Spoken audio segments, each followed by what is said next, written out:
I remember really? when the wall came down, we were so relaxed. It was amazing. Wait. Take me back to this. So there's a time. See, when I was in high school, okay, in the 1980s, I was a freshman in 1981. And back then, we were terrified of war with Russia. It was a terrifying fear of a nuclear war with the Soviet Union. And break this down to me. So it's like, is it you're watching the news and is there like fear mongering? Do you believe it? Does it feel less propagandist? 100% there was fear mongering. Look, it's always been, if it bleeds, it leads in the news. Yeah. You know, we talk about how bad the news is today, but the reality is, like 5 o'clock news, when you get home from work, it was always the worst shit that happened. Double homicide in Brooklyn. It's always the worst shit of the day. And also out of perspective, because it's the worst shit out of millions and millions of people, right?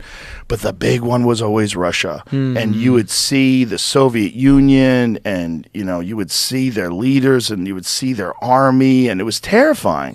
They were the last great communist empire, you know, before China, right? Before China really blew up militarily. Back then, we weren't worried about China. Everybody was worried about the Soviet Union. And you felt fear as 100%. I talked to my wife, and she's younger than me, and she felt the same thing. And some of my other friends, I asked them, they grew up in different parts of the country, and they were like, oh, yeah, everyone was scared of the fucking Russians, man. Like, there was all those movies like Red Dawn, where the Russians invade, we kick their fucking ass, send them back home. You know, that was what everybody was afraid of. And then the wall fell. And so when the wall fell and the Soviet Union collapsed, we have to realize, like, that was a monumental change in the world. People relaxed. Look, we relaxed. I was like, thank God, there's no more war anymore. So what year is this? What year was the collapse of the wall? What year did they blow? I want to say 89? 90? So then the 90s comes on, and then what year was it, Jamie?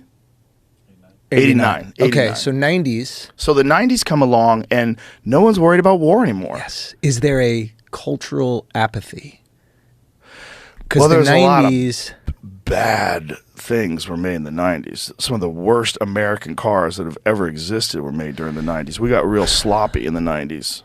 I look at, like, one of the things I look about with America, like how in tune America is what's their cars like? What's their cars like? So Space Race produces some of the most beautiful cars ever. Space Race and psychedelic drugs. So Space Race is what? Direct correlation. 60s? Yes. So you have all the cars that are coming out. 50s too. 50s, 60s. Because 63 was when Kennedy says we want to put the first man on the moon. So they're using all that crazy space influence, or like spaceship influence, on the cars, and there's no restrictions, right? Not much space influence, really. I mean, some of these big, like, what is it, the big Cadillacs and stuff like that, they look like a fucking spaceship, they do, right? Yeah, the old ones. And there was no restrictions, right? Like, you didn't have to go, okay, it has to have this much gas mileage, right? None of that. You could just make whatever the fuck you wanted to make, and then. Okay, so that goes away, and then psychedelics are 70s.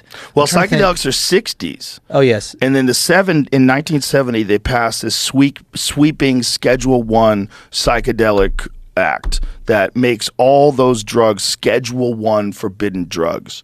All the drugs that are non-toxic, like psilocybin, like things that your body makes, like dimethyltryptamine, all those things become... That's DMT. Yeah, all those things become Schedule 1.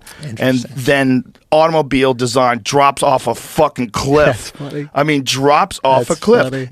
It's not totally... I mean, there's a correlation. It's maybe not totally the cause, because it coincides with the gas crisis. So there's a gas crisis where now you have to consider gas mileage in a car. Exactly. That's interesting. That's right. So 70s is... What happens? When do we remove the gold standard from the dollar? That's a good question. 73 or something like that? This is good tequila, dude. This is yours? Not bad. Yeah. What's it called? Los Sundays. Dude. It's good, right? Tasty. The repo is crazy. Yeah, it's very tasty. Yeah. I was prepared for some fucking antifreeze. No. That's good. They're legit. But yeah, and then we get, what is it? There's the whole like petrodollar thing that comes on after that, where they have to... I'm not aware of all that stuff. I'm not good at that stuff. I think this is just where we make the deal where it's like oil has to be sold in US dollars. And now we have a backing for the dollar, when for a while we didn't, right? When we removed that gold standard. Who was it? Nixon that removed the gold standard? 71. But and now we're in that situation right now where, you know, most, you know, oil is sold in US dollars, and then those countries that decide not to, if we're going to get conspiratorial, those people who have decided maybe they won't sell it, you know, in US dollars, they have difficulty staying in power. Yeah. That's always been the game plan, right? Yeah. FDR did it in 33, but then also Nixon did it. I'm not sure which. Yeah.